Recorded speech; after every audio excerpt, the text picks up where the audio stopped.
بسم اللہ الرحمن الرحیم۔ قابل رشک موت اولیاء کاملین میں سے جب ایک بزرگ رحمۃ اللہ علیہ کی موت کا وقت قریب آیا تو انہوں نے اپنے بیٹے سے فرمایا، اے میرے بیٹے، میری وصیت غور سے سن اور اس پر عمل ضرور کرنا۔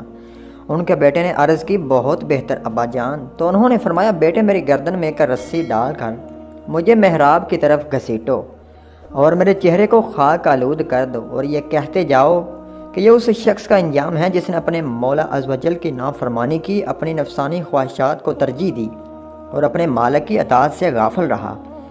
جب ان کی اس خواہش کو پورا کر دیا گیا تو انہوں نے اپنی نگاہ آسمان کی طرف اٹھائی اور عرض کی، اے میرے معبود، اے میرے آقا، اے میرے مولا عز و جل، تیری بارگاہ میں حاضری کا وقت آن پہنچا ہے۔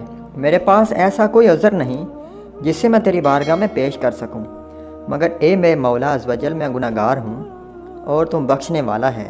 میں مجرم ہوں اور تو رحم فرمانے والا ہے۔ میں تیرا بندہ ہوں اور تو میرا آقا ہے۔ میری عاجزی اور ذلت پر میرا رحم فرما، کیونکہ گناہ سے بچنے اور نیکی کرنے کی قوت تو ہی فرماتا ہے۔ یہ کہنے کے بعد ان بزرگ رحمۃ اللہ علیہ کی روح پرواز کر گئی۔ اسی لمحے گھر کے ایک کونے سے ایک آواز سنائی دی، جسے گھر میں موجود تمام لوگوں نے سنا۔ منادی کہہ رہا تھا، اس بندے نے اپنے مولا عز و جل کے سامنے خود کو ذلیل و رسوا کیا اور اس کو بارگاہ میں اپنے گناہوں کا اعتراف کیا۔ اللہ رب العزت نے اسے اپنے قرب عطا فرما کر اپنا مقرب بنا لیا اور جنت کو اس کا ٹھکانہ بنا دیا۔ سبحان اللہ۔